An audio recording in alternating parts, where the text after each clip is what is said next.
नमः विष्णुपादाय कृष्णप्रेष्ठाय भूतले श्रीमान् कृतदासधिकारिते नामिने।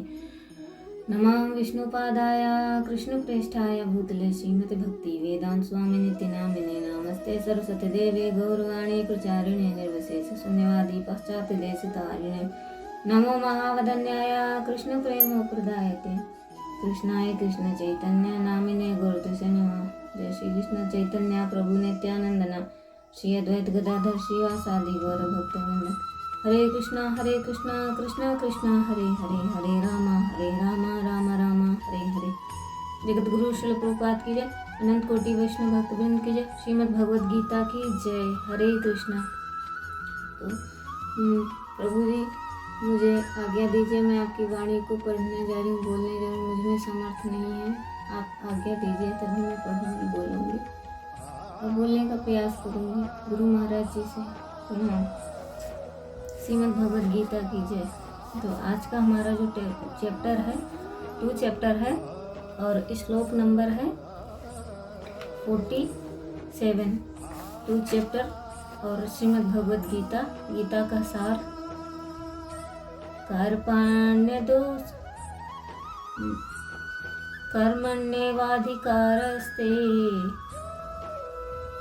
मा फलेषु कदाचन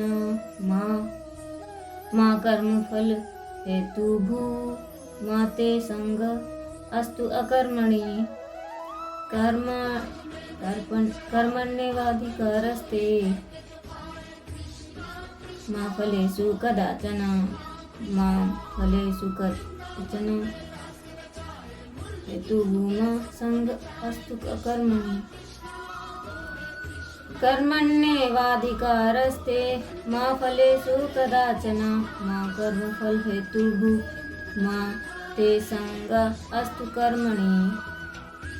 हरे कृष्ण। तात्पर्य श्रील प्रभुपाद के द्वारा श्री प्रभुपाद की जय, अनंत कोटि वैष्णव भक्तवृंद की जय। तुम्हें अपना कर्म कर्तव्य का अधिकार है, किंतु फलों के तुम अधिकारी नहीं हो। तुम ना तो कभी अपने आप को अपने कर्मों के फल का कारण मानो, ना ही कर्म ना करने में कभी आसक्त हो। यहाँ पर 3 विचारणीय बातें हैं: कर्म, स्वधर्म, विकर्म तथा अकर्म। कर्म, स्वधर्म वे कार्य जिनका आदेश प्रकृति के गुणों के रूप में प्राप्त किया जाता है। अधिकारी की सम्मति के बिना किए गए कर्म विकर्म कहलाते हैं। और अकर्म का अर्थ है अपने कर्मों को ना करना। भगवान ने अर्जुन को उपदेश दिया कि वह निष्क्रिय न हो, अपितु फल के प्रति आसक्त हुए बिना अपने कर्म करे। कर्म फल के प्रति आसक्त रहने वाला भी कर्म का कारण है। इस तरह वह ऐसे कर्म फलों का भोगता है। जहाँ तक निर्धारित कर्मों का संबंध है, वे 3 उपश्रेणियों के हो सकते हैं, यथा नित्य कर्म, आपातकालीन कर्म तथा इच्छित कर्म। नित्य कर्म फल की इच्छा बिना शास्त्रों के निर्देशानुसार सतोगुण में रहकर किए जाते हैं। कर्म युक्त फल कर्म बंधन के कारण बनते हैं, अतः ऐसे कर्म अशुभ हैं। हर व्यक्ति को अपने कर्म का अधिकार है, हर व्यक्ति को अपने कर्म करने का अधिकार है, किंतु उसे फल से अनासक्त होकर कर्म करने चाहिए। जो भी हम कर्म कर रहे हैं उस फल से अनासक्त हुए बिना ही हम कर्म करें। जैसे एक माता होती है, वो अपने पुत्र की सेवा निस्वार्थ होकर करती है, उसको बदले में कुछ नहीं चाहिए होता। लेकिन हम ये आध्यात्मिक दृष्टि से सोच सकते हैं कि जो भगवान है वो सिर्फ हमसे निस्वार्थ से प्रेम करते हैं, उनको कुछ नहीं चाहिए हमसे। बाकी संसार में जो भी कुछ है वो सब स्वार्थ से भरा हुआ है, क्योंकि दुखालयम शाश्वतम, ये संसार दुखों का घर है। तो जैसे एक माता अपने पुत्र से निस्वार्थ प्रेम करती है, उसके बदले में कोई भी इच्छा नहीं रखती, तो इसी प्रकार हमें हर कार्य करने चाहिए और कार्य में आसक्ति नहीं होनी चाहिए। अनासक्त होकर कि हम ये कार्य करेंगे तो हमें ये फल मिलेगा, हम वो कार्य करेंगे तो हमें वो फल मिलेगा। तो ऐसा हमें विचार अपने अंदर नहीं रखने चाहिए और कर्म करते रहने चाहिए, क्योंकि हम इस संसार में इसीलिए आए भी हैं कि निस्वार्थ भाव से कर्म करें, अपने धर्म परायण बने, कर्तव्यों का पालन करें और फिर अपने धाम को वापस जाएं। तो भगवान यहाँ पर यही समझा रहे हैं। ऐसे निष्काम कर्म निसंदेह मुक्ति पथ की ओर ले जाते हैं। अगर हम किसी कर्म के में आसक्त नहीं होंगे तो वो हमें मुक्ति की ओर ले जाएंगे और वो हमें परमेश्वर से मिला देंगे। और अगर हम किसी कार्य को करते हैं और कार्य करते हुए उसमें फल की इच्छा रखते हैं तो वो हमें आसक्ति और बंधन का कारण भी होता है। तो हमें बंधन के कारण कार्य नहीं करने हैं, कर्म नहीं करने हैं जो बंधन का कारण बने। हमें सिर्फ और सिर्फ अनासक्त होकर कार्य करने हैं, कर्म करने हैं जिससे हम बंधे नहीं। सिर्फ और सिर्फ कृष्ण के लिए ही हरि कार्य करने हैं। जैसे बच्चे की सेवा कर रहे हैं तो अपना बच्चा है अगर तो उसकी सेवा इस प्रकार से करनी चाहिए कि ये बड़ा होकर कृष्ण की सेवा करेगा, कृष्ण भक्ति का प्रचार करेगा। तो ये हो गया अनासक्त भाव से। अब अगर ये सोचे कि मेरा बच्चा बड़ा होगा, वो हमारी सेवा करेगा, इसकी बहू आएगी तो हमें रोटी देगी, ये बड़ा होगा तो हमारे बुढ़ापे की लाठी बनेगा, तो ऐसे कार्य हमें बंधन का कारण बनते हैं। और अगर हम यही सोचें कि हमारा बच्चा बड़ा होगा, वो कृष्ण भावना भावित होगा, कृष्ण भक्ति का प्रचार करेगा, तो ये अनासक्त भाव के कर्म हैं। तो हमें यही सारे कार्य करने चाहिए। अगर पति की सेवा कर रहे हैं तो सोचो ये कृष्ण की संतान है, तो हमें इनकी सेवा करनी चाहिए कि ये कृष्ण की भक्ति करते हैं और कृष्ण ने हमको इनकी जिम्मेदारी के लिए भेजा है कि जाओ उनकी सेवा करो जाके। तो ये अगर हम ऐसे करेंगे तो अनासक्त रहेंगे। इच्छा तो हर किसी के अंदर होती है, पर इच्छा इतनी गहरी नहीं होनी चाहिए कि वो दुख का कारण बने। इसलिए हर कार्य को अनासक्त भाव से करेंगे तो वो निसंदेह हमें मुक्ति पथ की ओर ले जाएगी। अतएव भगवान ने अर्जुन को फलासक्ति रहित होकर कर्म स्वधर्म के रूप में युद्ध करने की आज्ञा दी।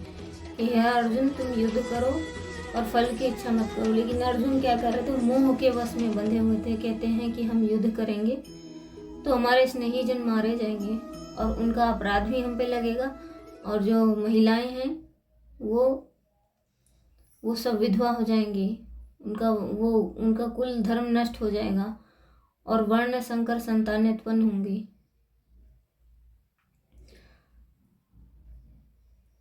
उसका युद्ध विमुख होना आसक्ति का दूसरा पहलू है। अब वो युद्ध नहीं कर रहा था क्योंकि उसको आसक्ति थी। किसके प्रति आसक्ति थी? आसक्ति थी उसको अपने गुरु के प्रति, अपने ताऊ के प्रति। उसका स्नेही जन संबंधी थे कि मेरे युद्ध करने से इतने लोगों की हत्याएं हो जाएंगी और मेरे पर अपराध लगेगा, इसलिए वो अनासक्त हो रहा था, युद्ध नहीं करना चाह रहा था। ऐसी आसक्ति से कभी मुक्ति पथ की प्राप्ति नहीं होती। अगर हम यही सोचकर हर कार्य करेंगे तो हम मुक्ति के पथ पे कभी पहुंचेंगे नहीं और यहीं पे पड़े रह जाएंगे। आसक्ति चाहे स्वीकारात्मक हो या निषेधात्मक, वह बंधन का कारण है। अकर्म पापमय है, अतः कर्तव्य के रूप में युद्ध करना ही अर्जुन के लिए मुक्ति का एक मात्र कल्याणकारी मार्ग था।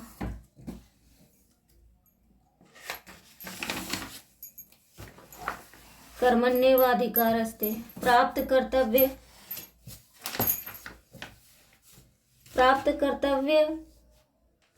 कर्म का पालन करने में ही तेरा अधिकार है। इसमें तू स्वतंत्र है। कारण है कि मनुष्य कर्म योनि, मनुष्य के सिवाय दूसरी कोई योनि नया कर्म करने के लिए नहीं है। तो जो मनुष्य योनि है यही सिर्फ कर्म करने के लिए है और कोई योनि नहीं है। पशु पक्षी आदि, जंगम और वृक्ष लता आदि स्थावर प्राणी नया कर्म नहीं कर सकते। देवता आदि में नया कर्म करने की सामर्थ्य तो है, पर वे केवल पहले किए गए यज्ञ दान आदि शुभ कर्म फलों का भोगने के लिए हैं। वे भगवान के विधान के अनुसार मनुष्यों के लिए कर्म करने की सामग्री दे जाते हैं, पर केवल सुखोभोग में ही लिप्त रहने के कारण स्वयं नया कर्म नहीं कर सकते। तब यहाँ पर ये देख सकते हैं कितना सुंदर पॉइंट है कि कर्म सिर्फ मनुष्य योनि में ही है। जो देवता हैं वो कर्म करने की हमें सामग्री दे जाते हैं। जैसे हम किसी देवता की पूजा करते हैं तो कहते हैं कि मतलब किसी चीज़ की प्राप्ति के लिए, संतान प्राप्ति के लिए कोई व्रत रख रहा है, कोई विवाह के लिए कोई व्रत रख रहा है, कोई घर गृहस्थी के लिए व्रत रख रहा है, तो वो जो सामग्री हम भगवान से मांग रहे हैं तो वो देवता हमें सामग्री दे सकते हैं, पर केवल सुख भोग ही लिप्त रहने के कारण स्वयं नया कर्म नहीं कर सकते। अगर हम उन्हीं जो कर्म हमें दे गए हैं उनमें अगर हम लिप्त रहेंगे सुख भोग के लिए, तो फिर हम नया कर्म नहीं कर सकते। नारकीय जीव भी भोग योनि होने के कारण अपने दुष्कर्मों का फल भोगते हैं। जो नारकीय जीव भी भोग योनि के कारण जो नरक में हम जाते हैं तो भोग जो भोगते हैं वो अपने दुष्कर्मों का फल भोगते हैं। जो दुख भोग रहे हैं वो दुष्कर्मों की वजह से फल भोगते हैं, नया कर्म नहीं कर सकते। नया कर्म करने में तो केवल मनुष्य का ही अधिकार है। भगवान ने सेवा रूप नया कर्म करने के लिए, अपना उद्धार करने के लिए यह अंतिम मनुष्य जन्म दिया है। तो ये हमें अंतिम जन्म दिया है कि तुम कर्म करो, भोग में मत फंसो, भोग विलासी मत बनो। लेकिन हम क्या कर रहे हैं कि अगर हम भोग भोगने में व्यस्त हैं और आसक्त हैं तो फिर शायद हमें अन्य फिर योनियों में जाना पड़ेगा, फिर 84 लाख में चक्कर लगाने पड़ेंगे, फिर मनुष्य योनि में आना पड़ेगा।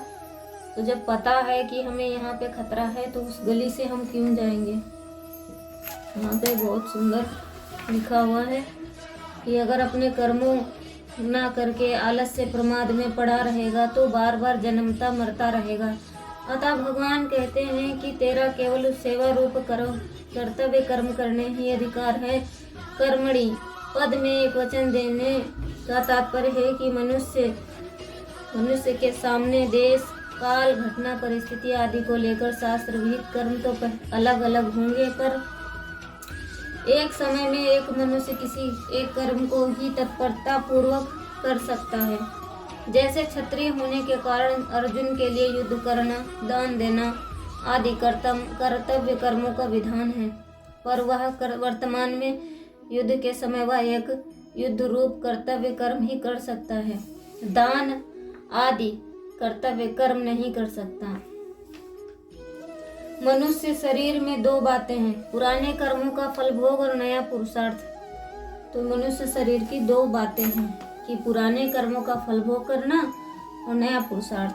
तो जो हम ये भोग रहे हैं, दुख सुख भोग रहे हैं, ये पुराने कर्मों की वजह से, और जो अब कर रहे हैं वो नया पुरुषार्थ बना रहे हैं। तो इसलिए कहा जाता है कि भगवान के प्रति आसक्ति ज़्यादा रखो। दूसरी योनि में केवल पुराने कर्मों का फल भोग है, अर्थात कीट पतंग पशु पक्षी देवता ब्रह्मलोक तक की योनियाँ भोग योनियाँ हैं। इसीलिए उनके लिए ऐसा करो और ऐसा मत करो यह विधान नहीं है। पशु पक्षी कीट पतंग आदि जो कुछ भी कर्म करते हैं उनका वह कर्म भी फल भोग में है, कारण कि उनके द्वारा किया जाने वाला कर्म उनके प्रारब्ध के अनुसार पहले से ही रचा हुआ है। जो ये सब कर्म करते हैं कीट पतंगे, उनके द्वारा पहले से ही ये सब निर्धारित किया जाता है और वो कर्म फल भोग में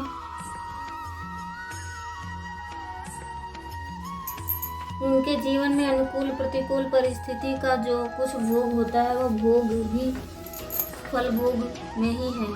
परंतु मनुष्य शरीर तो केवल नए पुरुषार्थ के लिए ही मिला है। ये मनुष्य शरीर मिला है वो नए पुरुषार्थ के लिए, ताकि हम ये फिर भक्ति में जीवन स्टार्ट करें और फिर अगला जन्म और हमें भक्त के घर में अच्छा जन्म मिले, फिर भक्ति करते करते अपने घर को जाएं। हम रास्ता भटक गए हैं, रास्ता हमें बताया जाता पर हम रास्ते पे चलना नहीं चाहते हैं, प्रयास नहीं करना चाहते, भोगना चाहते हैं। इस मनुष्य शरीर में दो विभाग हैं, एक तो स्वयं जिसके सामने पुराने कर्मों के फल रूप में अनुकूल प्रतिकूल परिस्थिति आती है, और दूसरा यह है नया पुरुषार्थ नए कर्म करता है।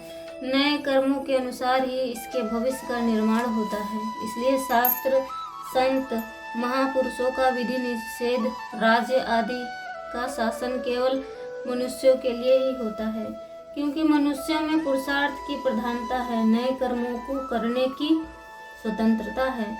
परंतु पिछले कर्मों के फलस्वरूप मिलने वाली अनुकूल प्रतिकूल परिस्थिति को बदलने में यह परतंत्र है। तात्पर्य यह है कि मनुष्य कर्म करने में स्वतंत्र और फल प्राप्ति में परतंत्र, परंतु अनुकूल प्रतिकूल में प्राप्त परिस्थिति का सदुपयोग करके मनुष्य उसको अपने उद्धार की साधन सामग्री बना सकता है, क्योंकि यह शरीर मनुष्य शरीर अपने उद्धार के लिए मिला है। बार बार ये बताया जाता है भगवत गीता में कि ये जो मनुष्य शरीर मिला है ये अपने उद्धार के लिए ही मिला है, इसलिए इसमें कुछ नया पुरुषार्थ भी उद्धार के लिए है और पुराने कर्मों के फलस्वरूप से प्राप्त परिस्थिति भी उद्धार के लिए है। जो पुराने कर्म है वो अब हम उद्धार कर सकते हैं, लेकिन नहीं करते हैं। पुराने कर्मों के फलस्वरूप में प्राप्त परिस्थिति भी उद्धार के लिए।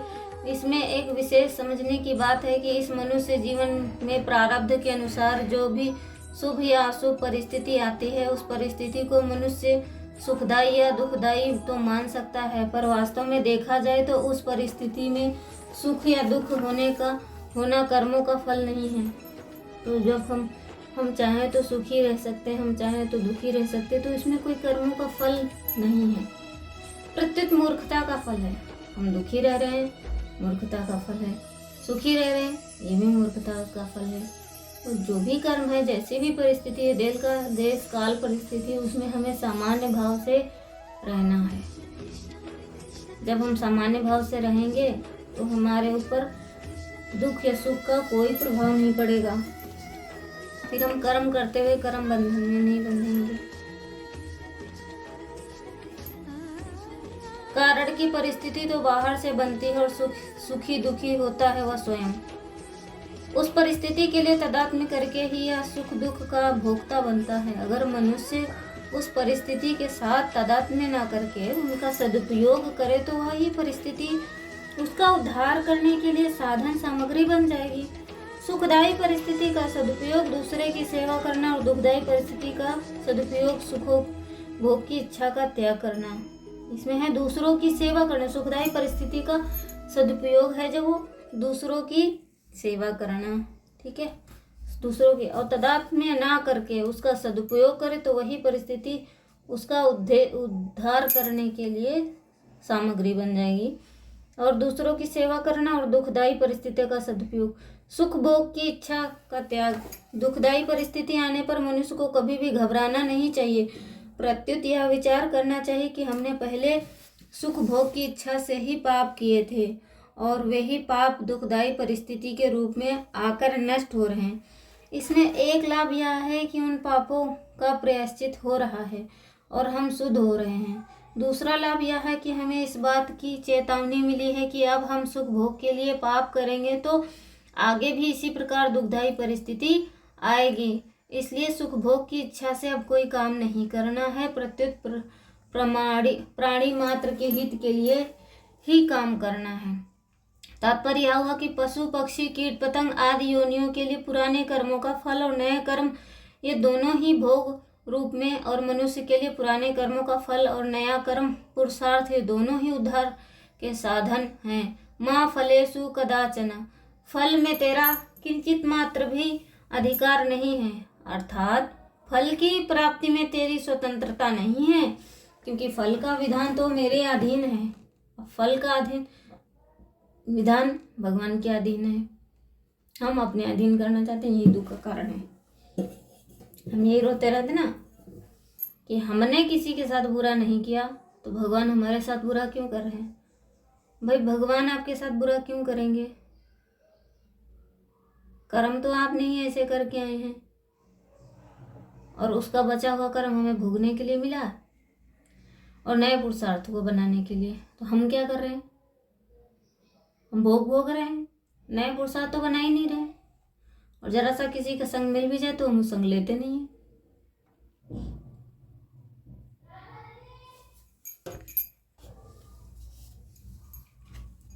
अगर तू फल की इच्छा रखकर कर्म करेगा तो बंध जाएगा। फले सक्तो निबद्धते, 5वें अध्याय के 12वें श्लोक में। कारण की फलेच्छा अर्थात भोगत्व पर ही कर्तव्य टिका हुआ है, अर्थात भोगत्व से ही कर्तव्य आता है। फलेच्छा सर्वथा मिटने से कर्तव्य मिट जाता है और कर्तव्य मिटने से मनुष्य कर्म करता हुआ भी नहीं बनता। भाव यह हुआ कि वास्तव में मनुष्य कर्तव्य में उतना फंसा हुआ नहीं है जितना फलेच्छा अर्थात भोगत्व में फंसा हुआ है। दूसरी बात, जितने भी कर्म होते हैं वे सभी प्रतिकूल पदार्थों और व्यक्तियों के संगठन से ही होते हैं। पदार्थों और व्यक्तियों के संगठन बिना स्वयं कर्म कर नहीं सकता, अतः इनके संगठन के द्वारा हुए कर्म फल का अपने लिए चाहना ईमानदारी नहीं है। अतः कर्म का फल चाहना मनुष्य के लिए हितकर नहीं है। फल में तेरा अधिकार नहीं है। इससे यह बात सिद्ध हो जाती है कि फल के लिए साथ संबंध जोड़ने में अथवा ना जोड़ने में मात्र मनुष्य स्वतंत्र है, सबल है। इसमें भी पराधीन और निर्बल नहीं। फलेषु पद में बहुवचन देने का तात्पर्य है मनुष्य कर्म तो एक करता है पर उस कर्म के फल अनेक चाहता है। मनुष्य कर्म एक करेगा पर उसके फल इतने सारे अनेक चाहता है, इसलिए उसको दुख का कारण मिलता है। जैसे कि मैं अमुक कर्म कर रहा हूँ, इससे मेरे को पुण्य जाए, संसार मेरी कीर्ति हो जाए, लोग मेरे को अच्छा समझें, मेरा आदर सत्कार करें, मेरे को इतना धन प्राप्त हो जाए, आदि आदि। तो एक कर्म किया और फल अनेक अनेक। निष्काम होने के उपाय, कामना पैदा होने से अभाव होता है, कामना की पूर्ति होने से स्वतंत्रता और पूर्ति न होने पर दुख होता है, तथा कामना पूर्ति का सुख लेने से नए नए कर्म करने की रुचि बढ़ती चली जाती है। ऐसा ठीक ठीक समझ लेने से निष्कामता स्वतः आ जाएगी। नंबर 2 है कर्म नित्य नहीं है, क्योंकि उनका आरंभ और अंत होता है, तथा उन कर्मों का फल भी नित्य नहीं है, क्योंकि उनका भी संयोग और वियोग होता है, परंतु स्वयं नित्य है। अनित्य कर्म और कर्म फल से नित्य स्वरूप कोई लाभ नहीं होता। ऐसा ठीक समझ लेने से निष्कामता आ जाती है। निष्काम होने से संसार का संबंध छूट जाता है और परमात्मा परम तत्व की प्राप्ति हो जाती है।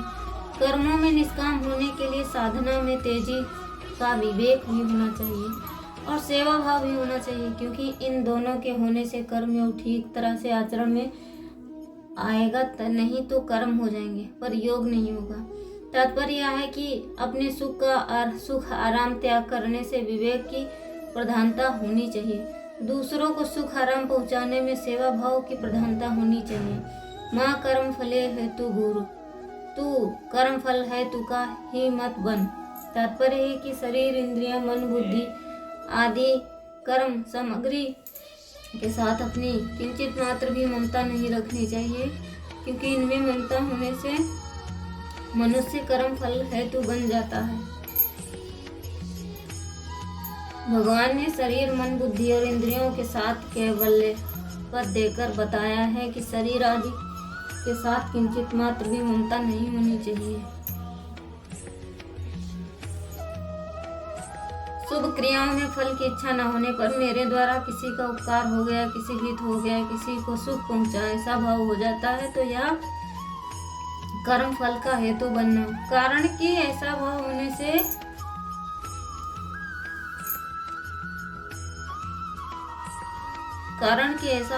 से शुभ कर्म के साथ और मन, बुद्धि, इंद्रियों आदि के साथ संबंध हो जाता है कि असत का संग वास्तव में अंतःकरण, बहिःकरण और क्रियाओं के साथ हमारा कोई संबंध नहीं है। इनका संबंध समष्टि संसार के साथ है। जैसे दूसरे किसी व्यक्ति द्वारा दूसरे के किसी का हित होता है तो इसमें हम अपना संबंध नहीं मानते, उसमें अपने को निमित्त नहीं मानते हैं। ऐसे ही अपने कहलाने वाले शरीर आदि से किसी का हित हो जाए तो उसमें अपने को निमित्त ना माने। जब अपने को किसी भी क्रिया में निमित्त हेतु नहीं मानेंगे तो कर्म फल का हेतु भी नहीं बनेंगे। माते संगोत्स कर्मणि, कर्म ना करने में भी तेरी आसक्ति नहीं होनी चाहिए। कारण कि कर्म ना करने में आसक्ति होने से आलस्य, प्रमाद होंगे। अगर कर्म नहीं करेंगे तो आलस्य और प्रमाद होंगे। कर्म फल में आसक्ति रहने से जैसा बंधन होता वैसा ही बंधन कर्म ना करने, आलस, प्रमाद आदि से होता है। जैसे हम कर्म कर रहे हैं तो कर्म करने में बंधन बंधते हैं और कर्म ना करने में भी बंधन बंधते हैं। कर्म करने में बंधन तब बनते हैं जब हम उनमें आसक्ति कर लेते हैं, और कर्म ना करने में बंधन ये आलस्य और प्रमाद होता है, क्योंकि आलस प्रमाद भी एक भोग होता है, अर्थात उनका भी एक सुख होता है जो तमोगुण। निद्रा आलस्य प्रमादोत्थम तत्ता समुद्रहात, और जिसका फल अधोगति है। अधोगच्छन्ति तामसः। 14वें श्लोक 14वें अध्याय के 18वें श्लोक में तात्पर्य है कि राग आसक्ति भी होगी तो बंधने वाली ही हो जाएगी। कारणम गुणा संयोगस्य सत्संगो निजन्मत्सु। कर्म रहित होने से हमें अलौकिक लाभ होगा, संसार में हमारी प्रसिद्धि होगी आदि कोई सांसारिक प्रयोजन भी नहीं होना चाहिए, और समाधि लग जाने से आध्यात्मिक तत्व में हमारी स्थिति होगी आदि कोई पारमार्थिक प्रयोजन भी नहीं होना चाहिए। तात्पर्य है कि कर्म ना करने से सांसारिक और पारमार्थिक उन्नति होगी। यह भी कर्म ना करने से आसक्ति है, क्योंकि वास्तविक तत्व कर्म करना और ना करने में अतीत। इस श्लोक में भगवान का तात्पर्य मालूम देता है कि परिवर्तनशील वस्तु, व्यक्ति, पदार्थ, क्रिया, घटना, परिस्थिति, अवस्था, स्थूल सूक्ष्म कारण, शरीर आदि के साधक की सर्वथा निर्लिप्तता होनी चाहिए। इनके साथ किंचित मात्र भी किसी तरह का संबंध नहीं होना चाहिए। इस श्लोक के 4 चरणों में 4 बातें आई हैं। कर्म करने में ही तेरा अधिकार है, फल में कभी तेरा अधिकार नहीं। नंबर 3, तू कर्म का हेतु भी मत बन। और नंबर 4 है, कर्म ना करने में भी तेरी आसक्ति ना हो। इनसे पहले और चौथे चरण की बात एक है, दूसरे और तीसरे चरण की बात एक है। पहले चरण में कर्म करने में अधिकार बताया और चौथे चरण में कर्म ना करने में आसक्ति होने का निषेध किया है। दूसरे चरण में फल की इच्छा का निषेध और तीसरे चरण में फल हेतु बनने का निषेध। तात्पर्य यह हुआ कि अकर्मण्यता रुचि होने से प्रमाद, आलस्य आदि तामसी प्रवृत्ति के साथ तेरा संबंध हो जाएगा। कर्म एवं कर्म फल के साथ संबंध जोड़ने से तेरा राजसी वृत्ति के साथ संबंध हो जाएगा। प्रमाद, आलस्य, कर्म फल आदि का संबंध न रहने से विवेक जन्य सुख होता है, प्रकाश मिलता है, ज्ञान मिलता है। उसके साथ संबंध जोड़ने से सात्विकी वृत्ति के साथ संबंध हो जाएगा। इनके साथ संबंध होना भी जन्म मरण का कारण है। अतः साधक कर्म फल और इनके त्याग का सुख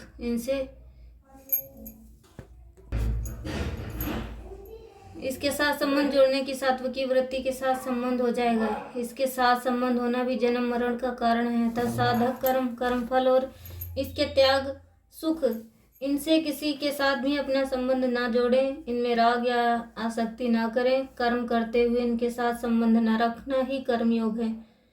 एक कर्म विभाग और एक फल विभाग। मनुष्य कर्म विभाग ही अधिकार है, फल विभाग में नहीं। कारण कि नया पुरुषार्थ होने से कर्म विभाग करना मनुष्यों के अधीन और पूर्वकृत कर्मों का भोग होने से फल विभाग। प्रारब्ध के अधीन कर्मयोग की दृष्टि देखे तो मनुष्य को साधन सामग्री, वस्तु, योग्यता और सामर्थ्य मिली है। वह प्रारब्ध और उसका सदुपयोग करना, अर्थात अपना और अपने लिए ना मानकर प्रत्युत दूसरों को और दूसरे के लिए मानकर उसकी सेवा में लगाना पुरुषार्थ है। कर्मयोग में मुख्य बात है अपने कर्तव्य द्वारा दूसरे के अधिकार की रक्षा करना और कर्म फल का अर्थात अपने अधिकार का त्याग करना। दूसरे के अधिकार की रक्षा करने से पुराना राग मिट जाता है और अपने अधिकार का त्याग करने से नया राग पैदा नहीं होता। अपना जो अधिकार है उसको त्यागेंगे तो नया राग पैदा ही नहीं होगा। इस प्रकार पुराना राग मिटने से, नया राग पैदा न होने से कर्मयोगी वीतराग हो जाता है। वीतराग होने पर उसको तत्व ज्ञान हो जाता है। कारण कि तत्व ज्ञान की प्राप्ति में नाशवान असत वस्तुओं का राग ही बाधक है। तात्पर्य है कि वस्तु, व्यक्ति, क्रिया, मन का जो राग खिंचाव है वह अज्ञान का खास चिन्ह है। जैसे किसी वृक्ष के कोटर में आग लग गई हो तो वह वृक्ष हरा भरा नहीं रहता, सूख जाता है। ऐसे ही जिसके भीतर राग रूपी आग लगी हो उसको शांति नहीं मिलती है। हरे कृष्णा। बहुत सुंदर यहाँ पर है। श्लोक नंबर है 47। हरे कृष्णा। श्रीमद् भगवत गीता की जय। अनंत कोटि वैष्णव भक्तवृंद की जय। आप सभी को सुनने के लिए मेरा बहुत बहुत धन्यवाद। हरे कृष्णा।